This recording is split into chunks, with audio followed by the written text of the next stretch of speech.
Can hypnosis resolve erectile dysfunction? Let's look at the research and put on your bias crash helmet because I've got some really strong opinions.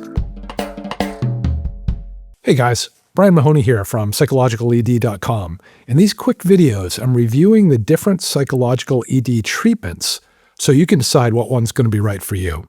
Today we're talking about hypnotherapy, the limited academic research in my super biased, but based on experience, opinion. Okay. First, what are we talking about when we say hypnotherapy?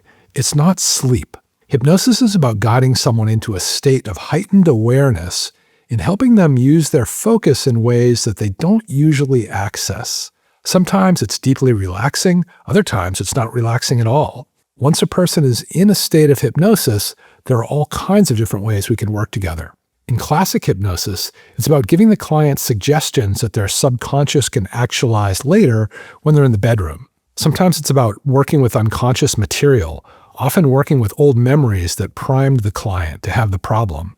Sometimes it's about helping guys see things in a different way through the use of language and metaphor. And sometimes it's about using classic psychology approaches, cognitive behavioral therapy, for instance, in ways that resonate more deeply when the client is in a trance.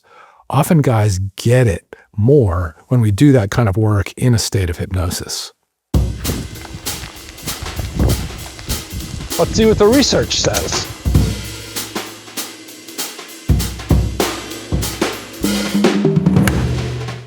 Honestly, there's not that much out there for research into hypnosis for ED.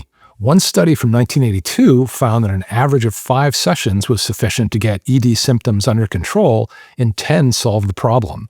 A year after the sessions were done, 87% of patients were free from any kind of ED symptoms. Nice, but it was a small study done a long time ago. An even older study from 1977 followed 50 guys through a series of hypnosis sessions.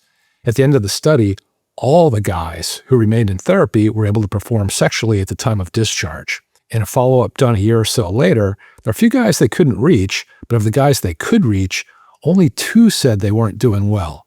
Everyone else said they were doing well. Bottom line, they said, and I quote, "Hypnosis used as an uncovering modality is shown to be markedly effective. This, incorporated with ego strengthening and new self-image suggestions, seems to be the treatment of choice for psychogenic impotence." Pretty old study, decent but not amazing number of subjects, but pretty great results.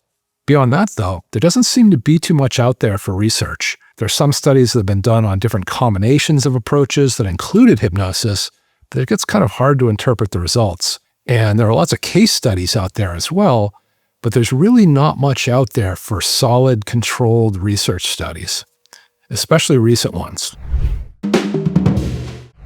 Okay, now for my extremely biased opinion. And while I 100% admit to my bias, I'd also point out that it's based on over 20 years of helping guys resolve their mental ED. And for most of those 20 years, I've worked in a system where if the guy doesn't succeed, I refund half their fee. So I know who's succeeding and who's not.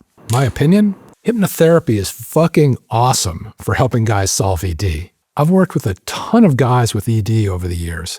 Hypnosis isn't the only approach we've taken, but damn, for most of them, we've done at least some work with hypnosis. And for a lot of the guys, that's the only approach we needed. Why is it so effective? Mostly, it's because the ED reaction so often works like a phobia. I'll explain. Think of a guy with a spider phobia. He's walking down the street, sees that little spider. At that moment, in his conscious mind, he gets it. Logically, rationally, analytically, it's just a little spider. He knows it's not going to bother him. But at that deeper level, that subconscious, unconscious, emotional body level, he's terrified. His heart pounds, his palms sweat, his stomach clenches. He gets this really strong signal of fear. And all that conscious awareness that he has, that it doesn't make any sense, doesn't do anything to make his body feel any different. He still feels really scared. Hypnosis can be really useful in situations like that as a way of connecting with that conscious awareness with the unconscious, emotional, body aspects of them that have been driving the fear. When that connection gets made, usually he can walk back down the street, see the spider. He's not getting that old signal anymore, so he's going to feel pretty much like everyone else does. Probably pretty happy. With mental ED, it's often the exact same structure. It's just that instead of a spider being the trigger, it's sex. Honestly, I'm surprised more traditional sex therapists are able to do as well as they do without hypnosis as a tool. Kudos to them. I could probably learn some stuff from them. Bottom line, there are a lot of different approaches I take when I'm helping guys resolve their erectile dysfunction.